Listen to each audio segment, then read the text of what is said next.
Good morning. Today we'll discuss about Norton's theorem. I'll start with the statement of Norton's theorem and the procedure of how to obtain the Norton's equivalent of a given circuit. And then we'll try with a numerical problem on Norton's theorem. In the last week, we have been doing problems on Thevenin's theorem. We have seen that any network can be replaced by a voltage source in series with a resistance.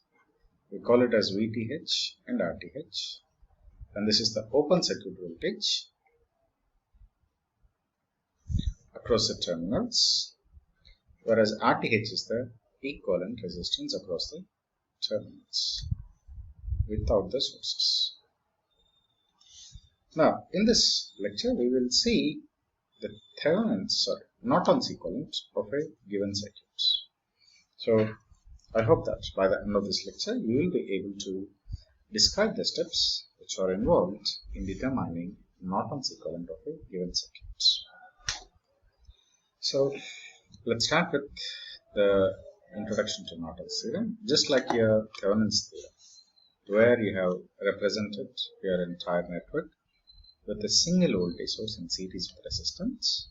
Similarly, in Norton's theorem also, it is an analytical method of changing a complex circuit into a simple circuit. Here, you will be having one single source, current source, in parallel with resistance. So, any network, in earlier case, you have represented like this, right? And this is VTH and this is RTH. We call this one as Thevenin's equivalent. Or you can write it like this, and we call it as Norton's equivalent.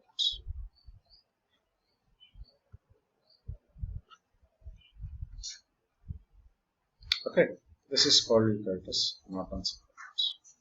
So, which means that any big circuit can be transformed into a simple circuit. So, the statement says that any two-terminal linear and bilateral network or circuit having multiple sources and elements, it can be represented in a simplified equivalent circuit. Any two-terminal bilateral network. This is a two-terminal linear bilateral network having multiple sources can be represented in a simplified equivalent circuit. We call it as a Norton's equivalent circuit, which consists of a single current source and a resistance in parallel with the current source. A single current source in parallel with a resistance. We call it as IN and RN, which is nothing but your RTH. Okay. The value of the current source, it is equal to short circuit current across the terminals. Whatever the terminals which are considered. IN is nothing but the short circuited current across these terminals, whereas RN is equal to RTH, which is equal to equivalent resistance across the open circuit terminals. See, Norton's current is equal to short circuit current, but whereas Norton's resistance, we call it as across the resistance across open circuited terminals. So this is the complicated network. I'll take this as A and B. So this entire network now is being replaced with this one. A simple current source in parallel with a resistance. This is a Norton's equivalent. This is your A and B. Okay, this is what the statement of Norton's equivalent theorem. So, what are the steps which are involved in determining the Norton's equivalent? We have seen that for the earlier theorem, the Thevenin's equivalent, more or less they remain the same. Okay, so the first step is remove the element where we are supposed to find the response from the given circuit. And after the removal of element, you better you remove this statement. So first of all, you remove the element where we are supposed to find the response from the given circuit. Okay, this is same as Thevenin's theorem, right? Now you short circuit those terminals here. Short circuit the terminals and find the current through the short circuited terminals. This is something new. Earlier we used it to determine voltage across the open circuited terminals. Here what I am doing current through the short circuited terminals. And here, so this current is called as Norton's equivalent current or Norton's current. We call it as Norton's equivalent current or Norton's current. Now, immediately next, we replace all the independent sources with their internal resistance. See, this is same. And here, equivalent resistance across the open circuited terminals. This is also the same. And here, draw Norton's equivalent circuit by connecting Norton's current in parallel with the Norton's resistance. See, what are the two new steps? 2, second step and fifth step. Only these two are changing. The remaining 1, 3, 5 are same.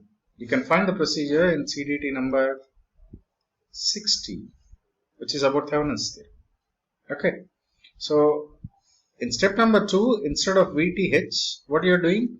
You are calculating IA. Here in fifth step, instead of drawing Thevenin's equivalent circuit, you are drawing Norton's equivalent circuit. Okay, so let's try a problem on this one. Now this is a circuit. If you carefully see, find Vx by first finding Norton's equivalent circuit to the left of AB. So this is your AB terminal and this is your B terminal. So the left of AB. For this one, you need to determine the Norton's equivalent. So how to determine the Norton's equivalent? You are supposed to determine the equivalent current and also equivalent resistance, which is also equal to RTH, and this is I. And here comes your AB terminals. Okay, you need to determine now IM and also R. So, what are our steps? The first step is you open circuit AB. Number 2, determine ISC. Number 3, replace sources. Number 4 is determining RN or RTH, both are same. Number 5, drawing equivalent circuits before taking any major step. Okay, so these 5 we are supposed to do. So for the first step, see what I am doing. I am trying to remove, see, first step is removing the element across A and B, right? So I am removing this element across A and B. 2 ohms resistor has been removed. So when I am removing this 2 ohms resistor and I am trying to short circuit this one. When I short circuit this one, AB terminals, whatever the current flows through this AB terminals, that is my Norton's current. I hope you have understood what is Norton's current. You first remove the resistance and then short circuit the terminals, and the current flowing through this short circuited terminals is your Norton's current. So step number 2 is about determining the Norton's current. Okay, so what I have done, I have just simply, I have shorted this one. Okay, I have just shorted these terminals. So what I am doing now, see, I am supposed to determine what is the current which is flowing in this one.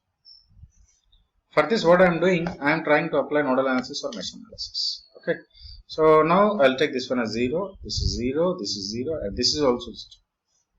And this is 30. Once this is 30, this will become V1, and this is also 0.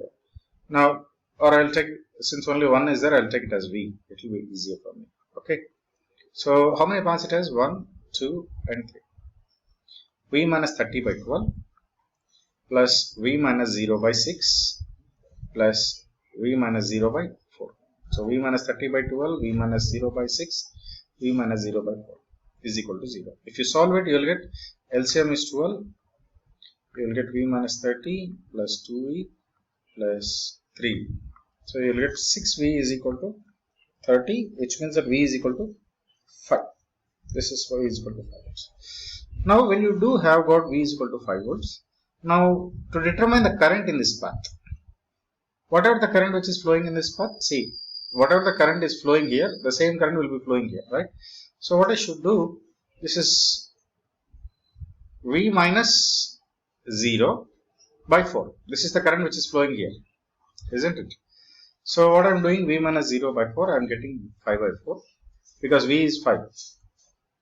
5 by 4, so I will get 1.25 amperes. So the current which is flowing in 4 ohms resistor, the same will be flowing here. So I will be getting 1.25 amperes. This is my step number 2. This is my IN. Now step number 3 is I am just open circuiting these terminals as earlier and I am replacing the sources. See, terminals are open circuited and any sources, voltage source, this is voltage source, so mostly it will be short circuited. If it is having an internal resistance, if it is given in the problem, then we will take it. But here it is not given, so I am just short circuiting it. If it is not given, if you find any current source, you should open circuit it. But since it is voltage source, it is short circuited. So here, what I will be getting? I will be getting a short circuit. Now, if you carefully see, step number 4 is about determining the equivalent resistance. Now, what is the circuit which I have got? This is 12 ohms, this is 6 ohms, this is 4 ohms. This is already shorted, right? 12 ohms, 6 ohms, and 4 ohms. Now, see, from here, this is one path, and this is one path.